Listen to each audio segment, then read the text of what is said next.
Buongiorno cari amici, benvenuti anche oggi nel canale vostro Marietto Veneziano. Oggi vorrei parlarvi dei corpi sottili dell'essere umano e quindi iniziamo subito questa pillola, però chiedendovi di iscrivervi al canale di The Garden Marietto Veneziano e di venirci a trovare nei nostri gruppi Facebook e Telegram, dove lunedì teniamo degli incontri gratuiti chiaramente di studi esoterici. Il link lo trovate qui sotto in descrizione in questa pillola. Bene, iniziamo a parlare di questi corpi sottili che tutti gli esseri umani hanno, no? E che tutte le culture misteriche hanno sempre definito in vari nomi, con varie densità, però il succo alla fine è sempre lo stesso.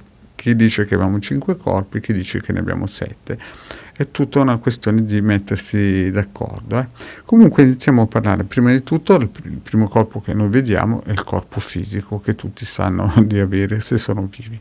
Poi il secondo corpo, non meno importante, è quello che in fondo fa da collegamento tra l'astrale e il corpo fisico, il corpo eterico. E qui nel corpo eterico lavora anche la radiostesia e la radionica. Non è un corpo che ha coscienza, ma è un corpo che si può definire del dolore, e questo lo vediamo soprattutto in quelle persone che perdendo gli arti si rendono conto che alcune volte hanno dolore anche se l'arto non c'è più. Quindi questo corpo eterico è importantissimo perché lega l'astrale al corpo fisico, ma non ha coscienza. Ed è anche importantissimo in radionica e in radiostesia perché si va a influenzare con le energie vibrazionali delle onde di forma su questo corpo. Poi esiste il corpo astrale, che è praticamente il corpo che ha coscienza, che è il più gettonato, anche si sente parlare spesso sui Face, sui vari social, no? I vari guru santoni, suonatori di piffero lo brandiscono come se fosse la panacea di tutto, ma non è tutto. Il corpo astrale è importante, noi spesso volentieri lo usiamo di notte per viaggiare, facciamo dei viaggi, coscienti e non coscienti, ma li facciamo. No? Questo corpo è molto importante ed è collegato al corpo fisico tramite il corpo eterico. Noi infatti di notte possiamo viaggiare col corpo astrale, incontrare altre persone, ma ricordatevi che le vedete come energie, no? E non le potete mai definire come persone fisiche.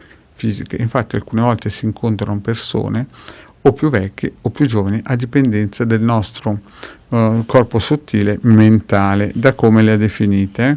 Infatti può capitare spesso e volentieri che vediamo una persona nell'astrale in modo con una faccia più giovane, di solito così. Però potrebbe capitare anche che incontriamo altre entità che vediamo più vecchie, ma questo è un altro discorso per altre pillole. Dopo il corpo astrale abbiamo il corpo mentale, subito in conseguenza. Il corpo mentale è il veicolo del nostro ego e della nostra intelligenza. Quindi lì nel corpo mentale si sviluppa il nostro ego e la nostra intelligenza ed è molto importante, però è più sottile. Quindi il corpo mentale, per potersi spostare al di là del nostro corpo fisico, ha bisogno per forza del corpo astrale. Poi bisogna sempre definire una cosa: tutto ciò che viene nel corpo astrale poi si rimette di conseguenza nella realtà. Quindi tutte le cose, gli egregori molto potenti che si possono fare, si fanno sempre a partire, o quasi sempre a partire, dal corpo astrale. In quello mentale, se si fanno, però hanno difficoltà a scendere nel corpo astrale. Quindi il corpo mentale è un corpo, ripeto, più che altro dove resta vincolato il nostro ego e la nostra intelligenza. Dopo il corpo mentale abbiamo un altro corpo che viene definito in Occidente il corpo causale, o anche la mente superiore, a dipendenza dei gruppi misterici. Il corpo praticamente che definiamo causale è la sede delle nostre memorie akashiche e del nostro karma. È questo che noi trasportiamo quando lasciamo questa realtà, materialità, diciamo, e andiamo nella prossima vita, ci portiamo dietro il corpo causale.